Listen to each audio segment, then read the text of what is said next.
Welcome back to Watch Talk. On today's video, we're going to be talking about Swiss made. One of the most coveted things on a dial, right? Everybody wants the Swiss watches. It's Swiss, Swiss, Swiss, Swiss. And it's been like that for a very long time. Not as long as you think, though. Not as long as you think. Because originally, Switzerland was like the China today. Wait, before you comment down below, no. Switzerland's not like China, right? But in the watch world, it kind of was. So the story with Swiss watches goes back a long, long time. There was a village, mostly they were farmers, right? They had things, and in the winter, they had nothing to do. So they started tinkering with watches from London and France. So London and France were the powerhouses. They were the Switzerlands of the day. Switzerland and Germany produced one of the most beautiful watches, and Japan. Those three companies produced the best watches. In Germany, we have a Langazana, Leistruck Original. Switzerland, of course, Rolex, but we got Patek Philippe, Audemars Piguet, Vacheron Constantin, and plenty more. Japan, we have Grand Seiko. And it goes on, the list goes on forever, right? So those are the three players today. But France used to be Breguet. It used to, it used to be so many things. And then England too. Rolex really started in England.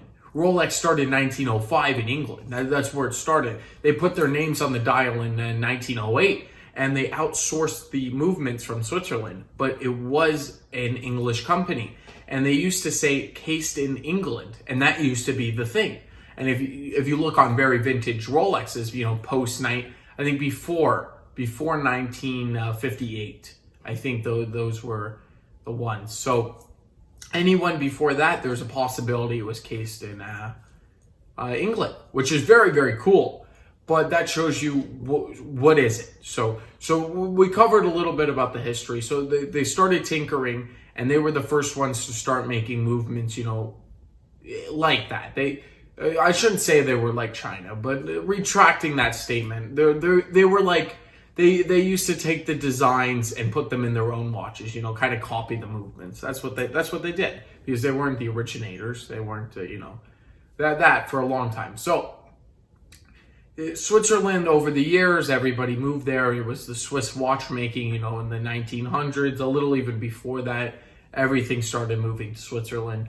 Switzerland, Germany, and, Seiko has always been there. So Seiko has been there from 1800s in Japan, but all the companies, Breguet, they all moved there. So I think it's under the Richmount Group, Breguet now, but it doesn't. That's irrelevant to this video. So this video is it so special, a Swiss watch? Well, I'm gonna give you Swiss made, the definition. I'm here on Google right now because I wanted to make sure. I heard it was at least 60% of the cost of a watch. But I'm on here, it says 50% of the cost of the watch. So that's the cost. That's not the parts. That's the cost. So at least it's saying 50 here. I'll just say 60 just in case it really is 60. So I'll say 60.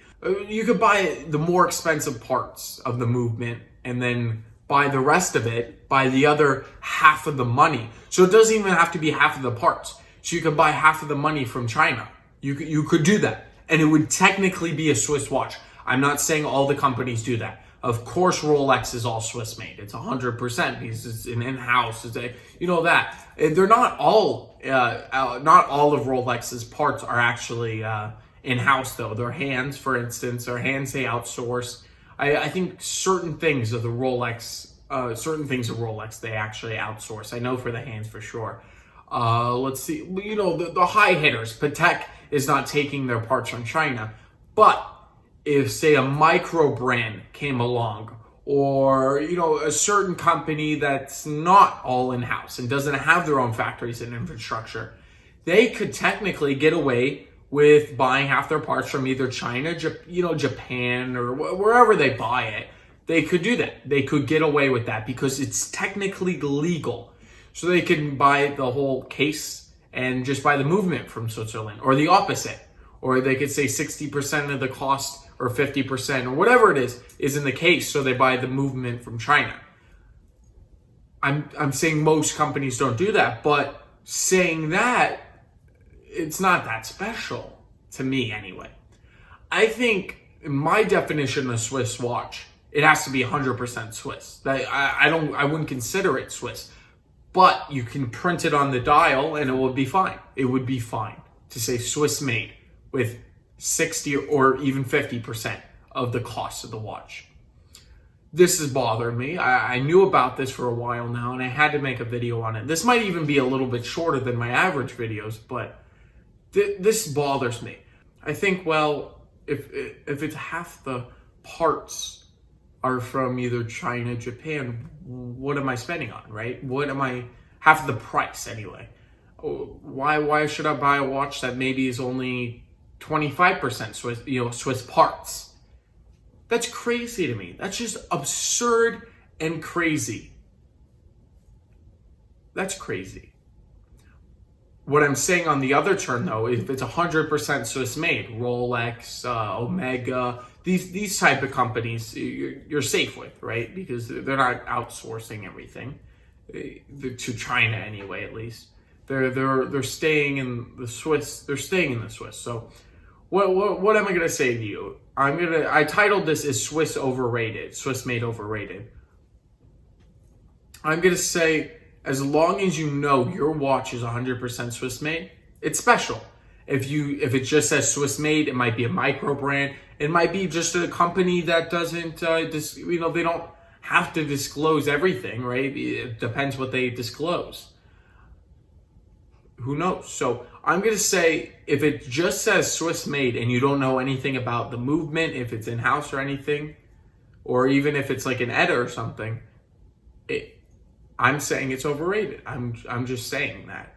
So I would love to hear your opinions in the comments down below. Is Swiss made overrated even if it is 100% Swiss? Because they will charge you 2, 3, 10, 15 even times the price, maybe even 20 times the price for a Swiss made watch compared to either Japan made or, China too. But I would be safer with more Japan movements too. So tell me down in the comments below, do you think Swiss is overrated, or do you think it's a tangible thing? I'm in between. I say if you know what the movement's coming from, 100% it's not.